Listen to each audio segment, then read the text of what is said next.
오늘의 노동요. 회사 문화에 따라 업무 시간에 귀에 이어폰을 꽂고 음악을 듣는 걸 용납하지 못하는 곳이 많다.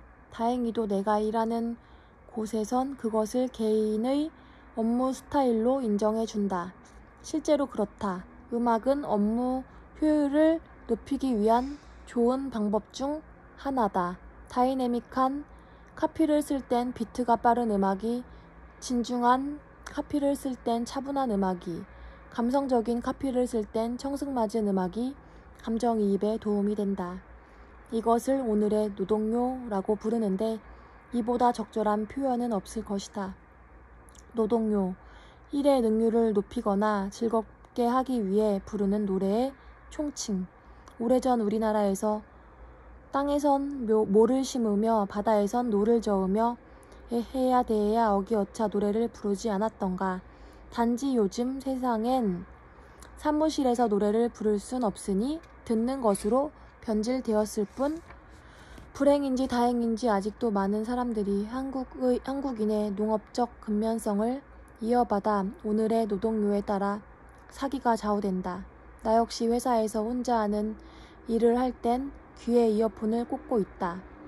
남들처럼 업무 효율을 촉진하기 위한 BGM을 틀어 놓을 때도 있지만 나의 노동요는 되게 무음이다.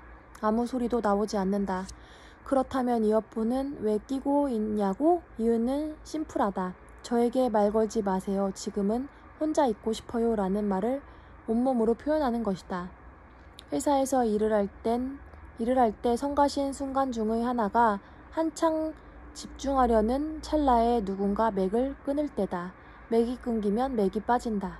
사람들은 가만히 앉아서 키보드만 두드리는 사람을 보면 일을 한다고 생각하는 게 아니라 말을 걸어도 된다고 생각하는 걸까? 한창 집중하던 아니면 집중이 되려던 차에 누군가 말을 걸어오면 산통이 다 깨지고 처음부터 다시 집중하는 작업을 시작해야 한다. 사람들은 잡담을 하기 위해 굳이 지금 하지 않아도 되는 일을 부탁하기 위해 내가 뭘 하고 있는지 살피는 듯하다. 하지만 귀에 이어폰만 꽂아주면 내게 쓸데없는 말을 걸어오려던 사람들이 순간 멈칫하고 말을 걸까 말까 고민하게 된다. 이어폰 하나로 10번의 쓸데없는 방해 중 적어도 절반은 차단할 수 있다. 이어폰은 방해받지 않는 시간을 보장받기 위한 최고의 소품이다. 어떨 땐 상대가 한 말에 별로 반응하고 싶지 않은 경우 못 들은 척하는 데에도 도움이 된다. 내가 회사에서 이어폰을 꽂고 있는 이유 괜히 공개했나? 앞으로 이어폰을 끼고 있어도 음악은 안 듣는 거 사람들이 다 알겠지? 모르는 척 좀 해주세요. 위대한 회사원. 직장 생활을 하다 보면 싫은 사람의 수만큼 존경할 만한 사람 역시 많이 만나게 된다. 제일 먼저 생각나는 그분은 자타공인 성실맨이었다.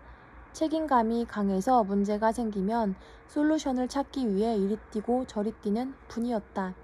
하지만 회사 일이란 게 아무리 성실하고 바르게 일해도 툭하면 트러블이 생겨버리는 것.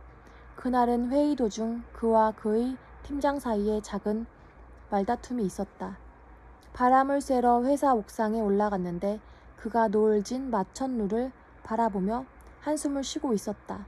나를 발견하더니 내 앞에서 속상함과 울분, 그리고 그의 팀장에 대한 욕을 질펀하게 쏟아냈다. 나는 사실 그와 친분이 그렇게 있는 것도 아니었고 오죽 답답하면 친하지도 않은 나에게 이런 말을 늘어놓을까 안쓰럽기만 했다. 어차피 내가 상관할 일은 아니지만 그의 마음을 풀어주고 싶어서 나는 그의 뒷담화에 동참했다. 별로 친하지 않은 사람들이 유대감을 갖는 가장 빠른 방법은 공공의 적에 대해 뒷담화를 하는 거니까. 그때 갑자기 그의 전화벨이 울렸다. 여보세요? 통화 내용이 뭔지는 잘 모르겠다. 중요한 건 그가 막 신병 배치를 받은 이등병처럼 벌떡 일어나 계단을 뛰어 내려갔다는 것이다. 어디 가세요? 묻는 나에게 그는 대답했다. 팀장님이 저녁 먹자고 하셔서. 갑자기? 그 사람 욕하다가 이렇게 그 사람한테 가버려? 그는 순식간에 그의 팀장 곁으로 사라져 버렸고 뒷담화에 숟가락을 얹었던 나는 홀로 남겨져 버렸다. 이렇게 무안할 수가. 예전에 나였다면 저 사람은 좀 위선적이다. 배알도 없다라고 생각했을 것이다. 아마 분명히 그랬겠지. 하지만 지금은 생각이 다르다. 나는 그를 이해할 수가 있다. 자신의 마음과는 상관없이 일과 사심을 구분하고 집에서 기다리는 자식들의 끼니까지 생각하며 그 어떤 상황에서도 싫은 사람에게 자신의 진심을 내비치지 않는 배려심까지 갖춘 사람이라고 생각한다. 그의 모습은 대한민국에서 가장 흔하디 흔한 직장인의 모습이었다. 동시에 가장 위대한 직장인의 모습이었다. 나는 진심을 다해 그렇게 생각한다. 회사에선 그에게 위대한 회사원 상을 줘야 한다. 싫다면서 하고 있어. 그렇게 바라던 취업에 성공하자 마침내 비로소 파이널리 경쟁은 끝났다고 생각했다. 돌아보면 미취학 아동 시절을 제외하면 모든 순간이 경쟁이었다. 그 모든 고된 날들이 오늘을 위한 투자였구나. 내 힘으로 돈을 벌고 그 돈을 내 마음대로 쓸 수 있다니. 이날을 위해 그동안 그렇게 힘들었던 거였어. 브라보, 고진감래. 하지만 고생 끝에 낙이 오진 않았다. 이후부터 벌어진 이야기는 모두의 예상 범주 안에 있을 것이다. 회사 생활은 고난의 행군이었다. 무려 트리플 고난이다. 나는 새로운 경쟁의 스타트 라인에 서 있었다. 그때부터가 진짜였다. 나로 말하자면 운동회에서 달리기 시합만 해도 심장이 쫄깃해지고 누가 내기를 하자고 하면 게임 자체가 싫어지는 사람, 태생적으로 경쟁을 두려워하는 사람이다. 좋게 말하면 느슨하게, 사실대로 말하면 나태하게 살아가는 종족. 초, 중, 고대 15년 동안 학교도 오래 다녔다. 공부와 경쟁은 죽도록 싫어서 정말 마지못해 억지로 했다.